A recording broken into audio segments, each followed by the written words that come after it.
Bismillahirrahmanirrahim.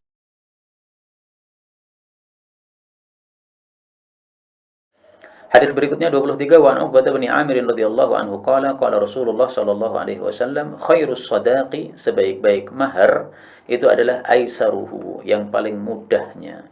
Yang dimaksud paling mudah adalah aqalluhu, paling sedikitnya. Hadis diriwayatkan oleh Abu Daud dan disahihkan oleh Al-Imam Hakim. Wal lafdhu lahu, ini saya tambah ya, mungkin belum ada di situ. Dan ini adalah lafalnya Imam Hakim.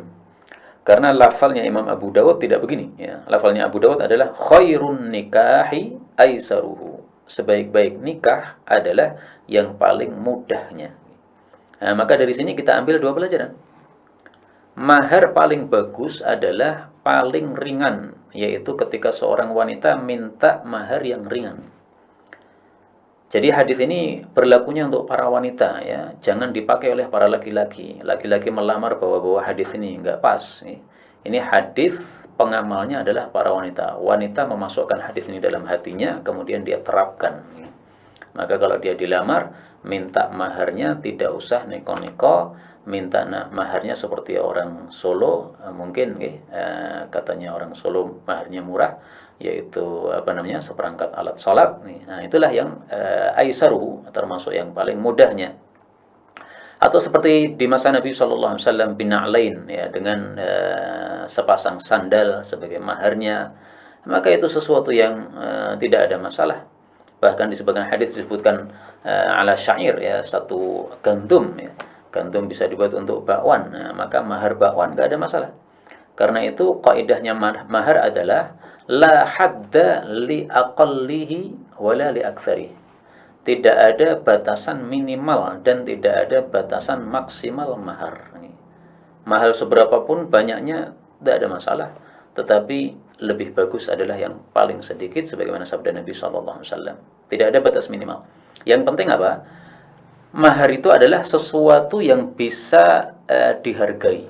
Misalnya pensil ini ada harganya enggak? Ada. Berapa ini? 2.000. Nah, berarti pensil ini bisa dijadikan sebagai mahar. Kalau sesuatu yang tidak bisa dihargai, maka itu tidak bisa dijadikan mahar. Misalnya maharnya apa? Tai anjing misalnya, itu nggak bisa dihargai karena tidak ada nilainya ya, tidak sesuatu yang najis tidak bisa dijual. Mahar berupa kitab Situnan Nafi'ah. Nah, ini adalah satu kitab yang ada harganya. Berapa ini ya? Mungkin 5.000 atau berapa. Nah, ini bisa dijadikan sebagai mahar ya. Tapi kemudian masalah yang kedua yang dapat kita ambil dari sini adalah bahwa nikah yang terbaik itu pun juga yang aisaruhu, yang paling mudahnya. Nah, maka nikah jangan membebani dengan beban yang banyak. Sehingga nikah itu sederhana saja. Kalau kita lihat nikah Rasul sallallahu alaihi wasallam, tidak ada yang mewah sama sekali. Bahkan dalam hadis yang sahih disebutkan paling mewahnya nikah Nabi sallallahu alaihi wasallam adalah ketika beliau menikahi Zainab, karena waktu itu beliau menyembelih 1 ekor kambing. Masya Allah, paling mewahnya adalah menyembelih 1 ekor kambing. Rata-ratanya tidak mewah, biasa aja. Bahkan pernah ketika Nabi SAW sedang safar menikah dengan Safiyah, beliau menyuruh para sahabat, ayo siapa yang punya korma, siapa yang punya makanan dikumpulkan. Jadi makanannya bukan dari Nabi saja, tapi dari para sahabat yang ikut safar waktu itu. Makanannya dikumpulkan, setelah terkumpul kemudian makan bersama. Itulah walimah Rasul SAW. Minumannya apa? Minumannya dari air hujan yang tadi malam turun. Kemudian sudah diwadah-wadahi pada tempat-tempat itu, maka mereka minum dari air hujan yang ada di tanah-tanah yang sudah diwadahi tadi. Sangatlah sederhana apa yang dilakukan oleh Rasulullah SAW, tidak sebagaimana zaman sekarang ini. Baik, kita lanjutkan hadis 24. Wa Abi Hurairah ghafarallahu lahu wa li ummihi qala Rasulullah sallallahu alaihi wasallam la tuzawwijul mar'atul mar'ata. Wanita tidak bisa menikahkan wanita yang lain, wala tuzawwijul mar'atu nafsaha. Wanita juga tidak bisa menikahkan dirinya sendiri. Hadis riwayat Ibnu Majah, Daruqutni, dan rawi-rawinya adalah thiqah. Hadis ini menunjukkan tertolaknya mazhab Hanafi. Karena mazhab Hanafi membolehkan seorang janda menikahkan dirinya sendiri ya. Jadi misalnya saya ketemu dengan janda di satu tempat, kemudian saya bertanya, maukah Anda saya nikahi? kemudian dia mengatakan saya nikahkan engkau dengan diriku, itu sudah sah mazhab Hanafi. Ini tidak benar karena bertentangan dengan sabda Nabi sallallahu alaihi wasallam, la tuzawwijul mar'atu nafsaha. Dan hadisnya ini rawi-rawinya thiqah, derajatnya sahih menurut para ulama. Karena itu dalam hal ini kita tidak memakai mazhab Hanafi sama sekali, kita memakai mazhab jumhur bahwasanya wanita tidak bisa menjadi wali nikah. Maka ringkasnya wali nikah itu syaratnya ada dua. Yang pertama, dia adalah seorang muslim. Kalau dia kafir tidak bisa menjadi wali nikah. Kemudian yang kedua, dia harus seorang laki-laki. Ini dua syaratnya. Kalau dia tidak laki-laki, maka tidak bisa jadi wali nikah. Misalnya dia banci atau dia perempuan, nggak bisa jadi wali nikah. Adapun apakah dia harus seorang yang adil itu maksudnya tidak fasik, maka ini ada khilaf di antara para ulama. Sebagian ulama mengatakan kalau bapakmu itu fasik, maka bapakmu itu tidak bisa menjadi wali nikah. Misalnya bapaknya suka minum minuman keras, itu kan fasik ya. Karena fasik itu adalah pelaku dosa-dosa besar. Tapi menurut pendapat yang lebih terkenal adalah bahwa bapak yang fasik masih bisa untuk jadi wali nikah selama dia tadi muslim dan dia laki-laki, namanya bapak pasti laki-laki. Kenapa? Karena bapak meskipun fasik itu biasanya tetap ada kasih sayang kepada anak, sehingga dia tidak akan menjerumuskan anaknya ini nikah dengan sembarang orang, enggak. Maka kalau bapak ini fasik tetapi masih kasih sayang kepada anaknya tampak, ini jadi wali nikah enggak ada masalah.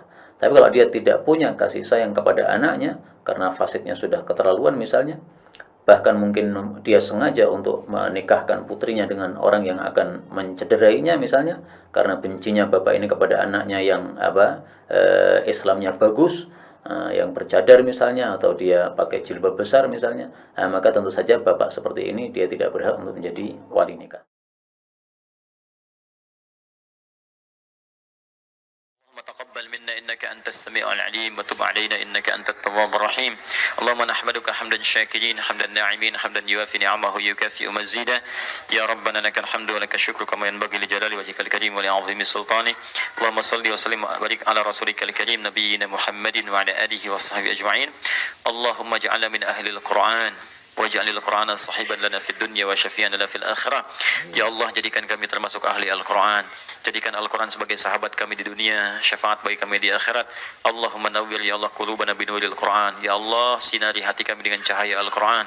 Wa nawwir akhlaqana binuril Qur'an. Ya Allah, sinari akhlak kami dengan cahaya Al-Qur'an. Allahumma nawwir hayatana binuril Qur'an, a'ilatana binuril Qur'an, quburana binuril Qur'an.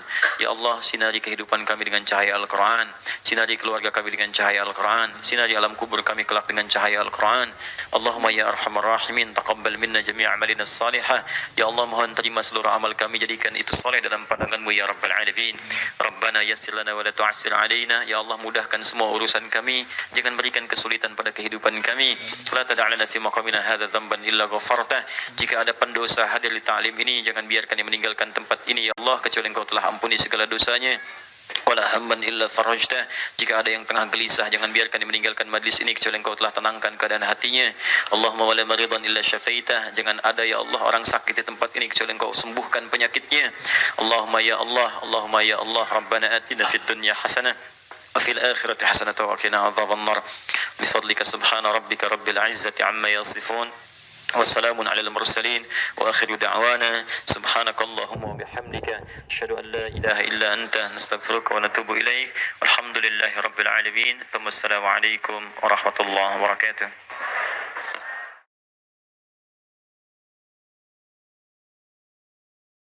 تقبل منا إنك أنت السميع العليم وتب علينا إنك أنت التواب الرحيم اللهم نحمدك حمدا شاكرين حمدا ناعمين حمدا يوافي نعمه يكافئ مزيدا يا ربنا لك الحمد ولك الشكر كما ينبغي لجلال وجهك الكريم ولعظيم سلطانك اللهم صل وسلم وبارك على رسولك الكريم نبينا محمد وعلى آله وصحبه أجمعين اللهم اجعلنا من أهل القرآن waj'alil Qur'ana sahiban lana fid dunya wa syafi'an lana fil akhirah.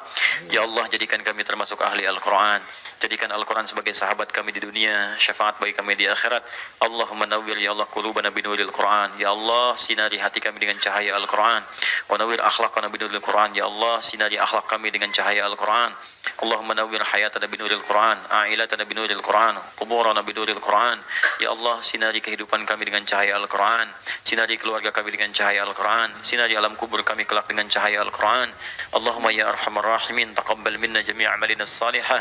Ya Allah, mohon terima seluruh amal kami, jadikan itu saleh dalam pandangan-Mu ya rabbal alamin.